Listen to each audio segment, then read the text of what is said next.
Bonjour, dans cette présentation, le formalisme des flèches courbes. Commençons par quelques rappels sur les liaisons polarisées. L'électronégativité, notée qui, d'un atome est une grandeur, qui mesure sa capacité à attirer à lui les électrons du doublet liant mis en commun lors de la formation d'une liaison covalente avec un autre atome.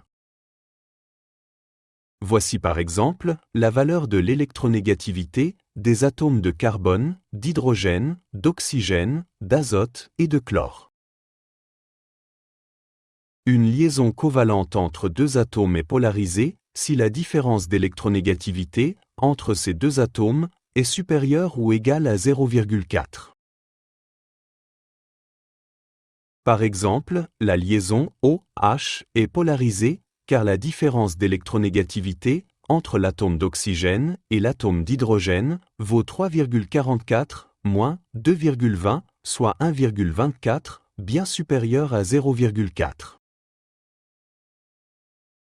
L'atome d'oxygène exerce sur les électrons de la liaison une attraction plus forte que l'atome d'hydrogène, provoquant l'apparition de deux charges partielles opposées, l'une négative, delta-, sur l'atome d'oxygène et l'autre, positive, delta+, sur l'atome d'hydrogène. De la même façon, la liaison CCl est polarisée.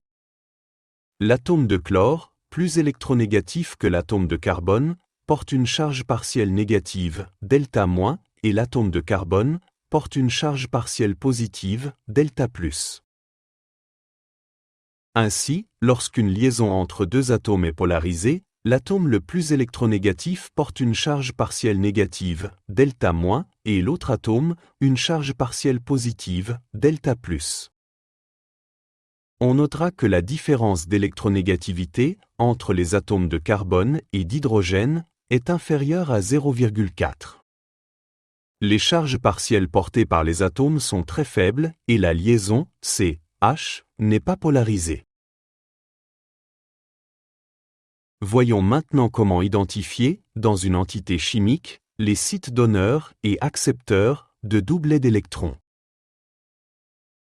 Un site est un lieu bien précis d'une entité chimique, comme un atome, un doublet liant ou un doublet non liant. Dans le cas de la formation d'une liaison, un site donneur peut être un doublet non liant d'un atome, ou un doublet liant d'une liaison multiple, c'est-à-dire une liaison double ou triple. Et un site accepteur peut être un atome portant une charge positive, partielle ou non, ou un atome possédant une lacune électronique. Dans le cas de la rupture d'une liaison, le site donneur est un doublet liant de la liaison. Et le site accepteur est l'atome le plus électronégatif, parmi les deux engagés dans la liaison.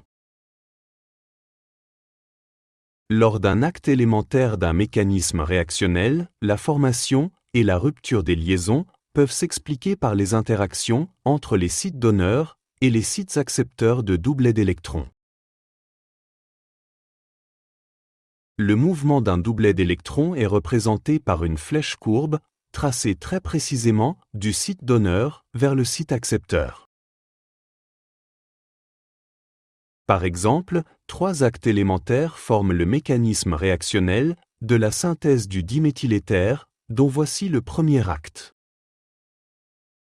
Observons attentivement l'ensemble des entités présentes dans cet acte, afin de déterminer les liaisons formées ou rompues. On remarque la formation de la liaison OH dans l'entité formée. Voyons comment expliquer la formation de cette liaison. L'atome d'oxygène possède deux doublets non liants, qui sont des sites donneurs de doublets d'électrons. Et l'ion hydrogène, avec une lacune électronique, est un site accepteur de doublets d'électrons. La flèche courbe bleue, orientée du site donneur vers le site accepteur, représente le mouvement du doublet d'électrons mis en jeu lors de l'interaction entre ces deux sites. Cette flèche courbe modélise la formation de la liaison OH présente dans l'entité formée. Voici le deuxième acte de la synthèse du diméthyléther. Observons attentivement l'ensemble des entités présentes dans cet acte, afin de déterminer les liaisons formées et rompues. Dans cette entité, on remarque la formation de la liaison CO.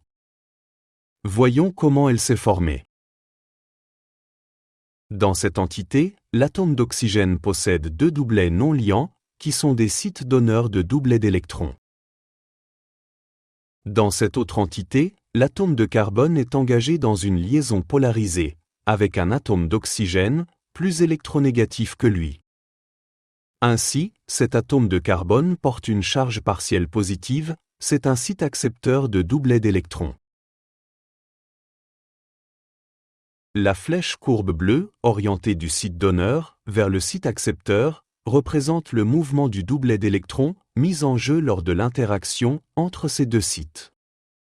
Cette flèche courbe modélise la formation de la liaison CO présente dans la première entité formée. Maintenant, dans cette seconde entité formée, on remarque l'apparition d'un doublet non liant sur l'atome d'oxygène. Voyons comment il est apparu. Dans cette entité, la liaison CO est rompue, c'est un site donneur de doublets d'électrons. Et l'atome d'oxygène, plus électronégatif que l'atome de carbone, est un site accepteur de doublets d'électrons. La flèche courbe grise, orientée du site donneur vers le site accepteur, représente le mouvement du doublet d'électrons mis en jeu lors de l'interaction entre ces deux sites. Cette flèche courbe explique l'apparition du doublet non liant sur l'atome d'oxygène dans l'entité formée.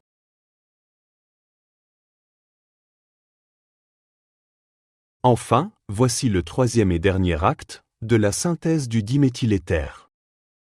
Observons attentivement l'ensemble des entités présentes dans cet acte. On remarque l'apparition d'un doublet non liant sur l'atome d'oxygène. Voyons comment il est apparu.